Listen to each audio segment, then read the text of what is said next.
इस कार्यक्रम के पुण्यार्जक हैं विद्या अरह गुरु भक्त परिवार श्री निर्मल आभा जी, आशीष प्रिया जी, प्रणीत जी, प्रियांश जी, राम का परिवार बयाना जयपुर एवं शैफाली जी, सौरभ जी अमेरिका, श्री प्रकाश चंद्र जी, श्रीमती मुन्नी देवी, प्रदीप कुमार रानू जी, कमल जी नेहा, हंसनी जैन एवं समस्त काला परिवार गढ़मोरा वाला परिवार Jaipur. Firm Adinath cable company, doctor Shri Umesh Singhai, Asha Singhai, Upendra Singhai, Sonia Singhai, Utkarsh Singhai, Abira Singhai, Vrinda Singhai, Harsh Singhai, Antulata Singhai, Chittorgarh Rajasthan.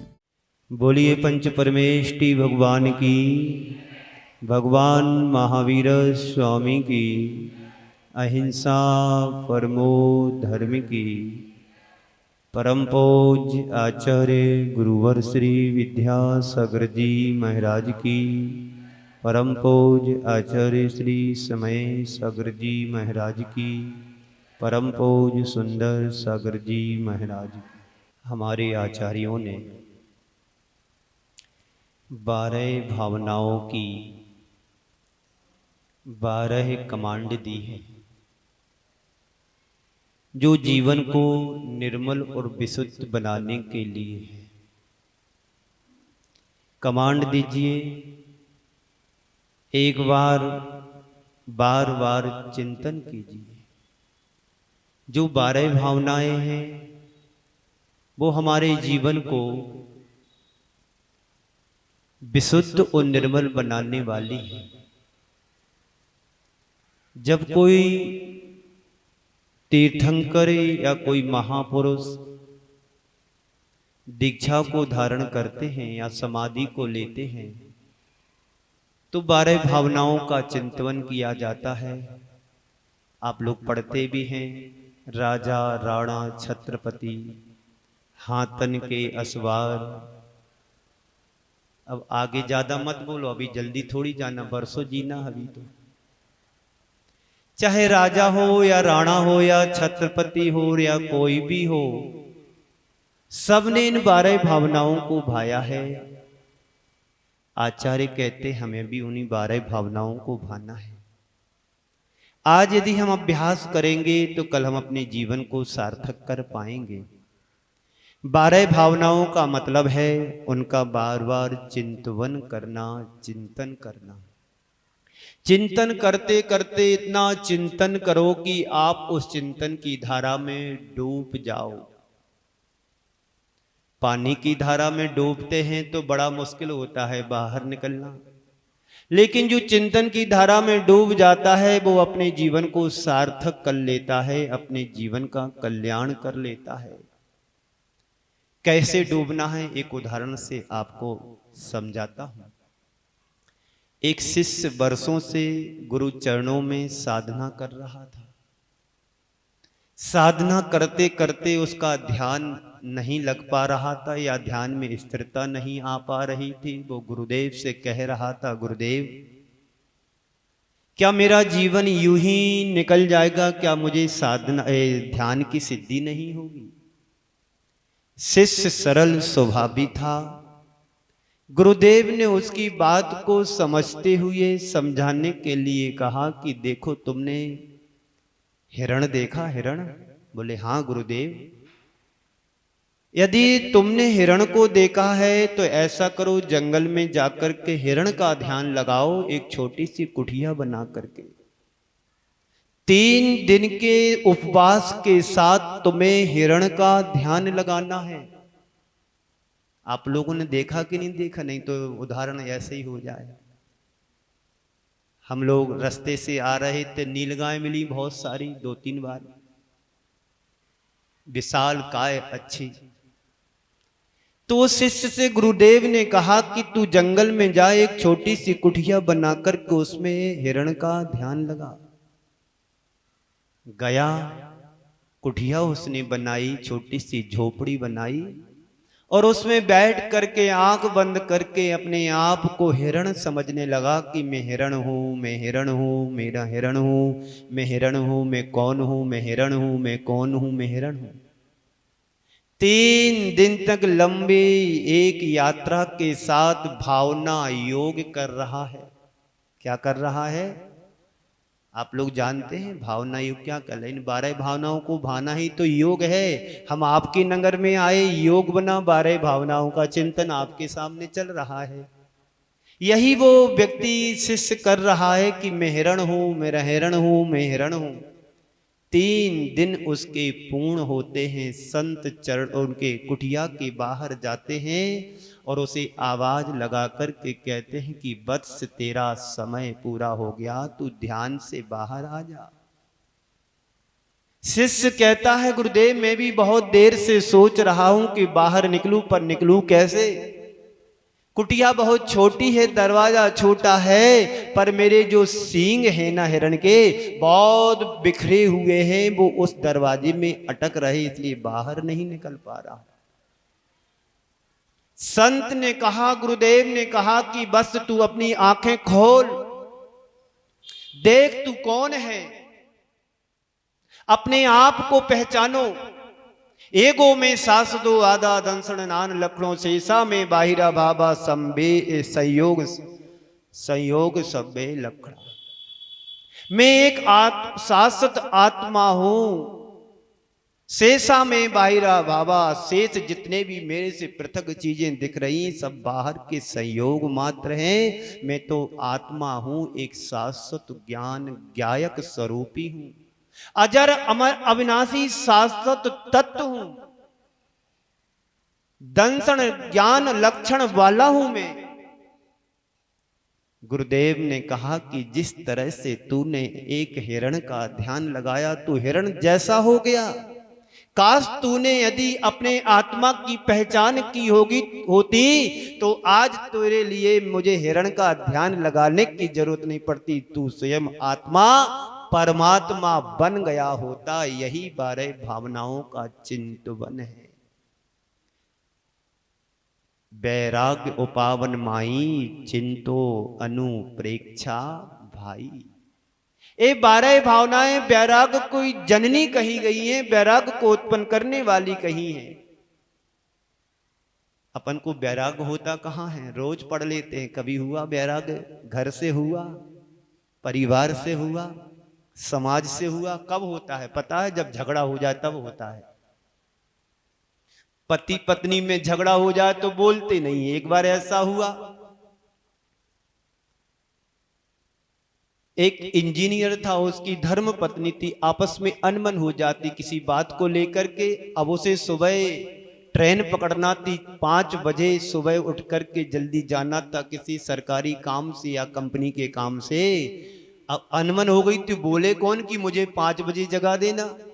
तो पति ने क्या किया, एक चिट्ठी लिख करके उसके तकिए के नीचे रख दी कि मुझे कृपया 5 बजे जगा देना, मुझे 6 बजे ट्रेन से फलानी जगह जाना है। पत्नी ने देखा कि कुछ इसने किया है, तो उसने तकिए के नीचे देखा और देखती क्या है, उस पर लिखा है एक चिट्ठी में, कृपया मुझे 5 बजे क्या करना, उठा देना, जगा देना। उसने भी एक छोटी सी चिट्ठी लिखी और कहा कि कृपया 5 बज गए, उठ जाइएगा, और तकिए के नीचे रख दिया। उसकी नींद सुबह रोज की तरह 6 बजे खुलती है और डांटने लगता है, क्या बदतमीजी है, मैंने कहा था कि मुझे 5 बजे जगा देना, आपने जैसा सवाल किया था, प्रश्न किया था, वैसे मैंने उत्तर भी दे दिया। ऐसे लोग तो बहुत मिल जाएंगे, लेकिन 12 भावनाओं का चिंतन करने वाले लोग बड़े दुर्लभ होते हैं, बड़े कम होते हैं। तो संत कहते हैं चिंतन करते करते इतना चिंतन करना कि तुम चिंतन के अंग बन जाओ, चिंतन में डूब जाओ। जैसे उस शिष्य ने हिरण का ध्यान किया तो हिरण बन गया। यदि काश वो परमात्मा का ध्यान लगाता तो परमात्मा भी बन सकता। 12 भावनाओं को इस तरह आत्मसात करना कि हमारी भावना वैसी बनने लगे। सबसे पहली बात है अनित्य भावना के बारे में। संसार में कुछ भी हमारा नित्य नहीं है, शाश्वत नहीं है। अनित्य भावना का यही सार है।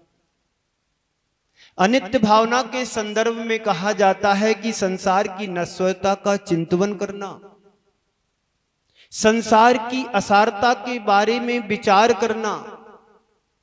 जब हम इस संसार पर दृष्टि दौड़ाते हैं, जितने भी सांसारिक संयोग हैं वे सब कैसे हैं? नश्वर है, नाशवान है, क्षण भंगुर है। वियोग धर्मा है, आज संयोग बना कल वियोग में बदल जाता है। एक तरफ हमारा जन्म दिखता है तो दूसरी छोर पर हमारा मरण दिखाई देता है। एक तरफ सूर्य उदित होता है तो दूसरी तरफ अस्ताचल की ओर जाकर के सूर्य अस्त हो जाता है। एक तरफ कली खिलती हुई दिखाई दे रही है तो दूसरी तरफ मुरझाया हुआ फूल भी दिखाई देता है। संसार में सब परिवर्तन सा होता हुआ नजर आता है। अभी यहां पर कुछ बच्चे बैठे हैं यहां पर, इनका जीवन देखो और आप अपनी उम्र को देखो। आपकी उम्र कितने वर्ष की हो रही है, इन बच्चों की उम्र कितने वर्ष की हो रही, यही तो परिवर्तन है। और क्या संसार में यदि नित्य होता तो जैसे जन्म के समय हमारा उम्र होती, वय होती, लय होती, वैसी ही पूरी जिंदगी भर चलता। जैसा कि स्वर्गों में होता है कि यदि 16-18 वर्ष जैसा युवा जन्म लेता है उत्पाद सैया पर, सारी जिंदगी उनका वैसा ही उम्र रहती है। सागरों पर्यंत की आयु पाने के बाद भी उनका वय लय सब कुछ एक सा होता है मरण के अंतिम समय तक। संसार में सब परिवर्तन सा होता हुआ सा दिखाई दे रहा है, लेकिन जब चीजें हमारे हाथ से छूटती हैं तो हमें बड़ी तकलीफ होती है। बड़े अरमानों से तुमने सब कुछ पाया और तुम्हारे पास से यदि जाने लगता है तो बुरा लगता है, दुख होता, कष्ट होता कि नहीं होता? बोलो बोलो, हाँ तो बोलो, होता है। बड़ी मेहनत से तुमने पैसा कमाया और पैसा तुम्हारा कोई लेकर के चला जाए, धोखा दे दे, किसी ने उधार लिया और आपसे वापस करने ना आए, बार बार मांगने के बाद भी तुम्हारा पैसा नहीं लौटा रहा हो तो कैसा लगता है? बड़ा दुख होता है कि हमारा पैसा चला गया। पेड़ से टूटकर जब पत्ता नीचे गिरता है तब हमें कोई फर्क नहीं पड़ता है, लेकिन जब कोई हमारे बीच से चला जाता है तब हमें बड़ी तकलीफ महसूस होती है। 100 वर्ष तक दादाजी घर परिवार में रहे और उनको जाना है, सबको जाना। उन्हें क्या जाना? संसार में जो जन्म लेता है उन सबको एक दिन संसार से जाना होता है। जब हमारे बीच से व्यक्ति कोई जाता है तो बड़ी तकलीफ होती है। हमारे हाथ की जब संपत्ति हमारे हाथ से चली जाती है तब हमारा मन बड़ा व्याकुलित होता है, दुखी होता है। जब हमारे पास से हमारी सत्ता चली जाती है तब हमारा मन बड़ा अशांत हो जाता है। 10 वर्ष तक कोई पद पर रहे और उसे छोड़ना पड़े तो कितनी तकलीफ होती है। आप कलकत्ता में देखो, वेस्ट बंगाल में, वहां के मुख्यमंत्री कौन थे? 25-30 वर्ष तक उन्होंने शासन किया और आज सत्ता पलट गई। उनके दिल से, उनके मन से पूछो कि कितनी तकलीफ हो रही होगी उनके जीवन में। इसी का नाम अनित्य भावना है कि संसार में कुछ भी नित्य नहीं है। आज तुमने जो पाया कोई जरूरी नहीं कल तुम्हारे साथ रहे, साथ जरूर है पर तुम्हारा अपना कुछ भी नहीं है। क्यों भैया जी? तन के कपड़े भी हमारे नहीं है और हमारा तन भी नहीं है, न हमारा मन है, न हमारा तन है, न हमारी संपत्ति, न हमारी सत्ता, सब परिवर्तनशील है। इसी परिवर्तन का नाम ही तो अनित्य भावना है। इसका चिंतन करो, मनन करो, बार बार मनन करो, चिंतन करो कि हम ना किसी के कोई ना हमारा, हम ना किसी के कोई ना हमारा, हम ना किसी के। बोलो तो मंत्र बना लो जीवन का, फिर तुम्हें पाने और खोने में ज्यादा तकलीफ नहीं होगी, सुनने और सुनाने में ज्यादा कोई फर्क नहीं पड़ेगा। पता है आपके लिए मेरा इस संसार में एक परमाणु मात्र भी नहीं है एक श्वास भी तुम्हारी नहीं है। किस पर मैं अहंकार करूं, किस पर मैं हंसूं, किस पर रो।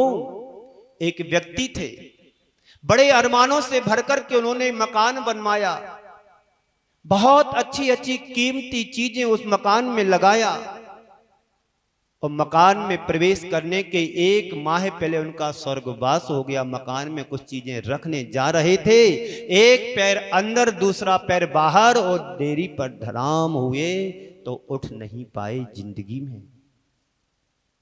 फिर पूछा, क्यों भाई, क्या हो गया? बोले, पिताजी ने इस मकान के लिए बड़े अरमानों से भर कर के बनवाया था, लेकिन पिताजी इस घर में रह नहीं पाए। उस मकान के ऊपर लिख दिया, आगाज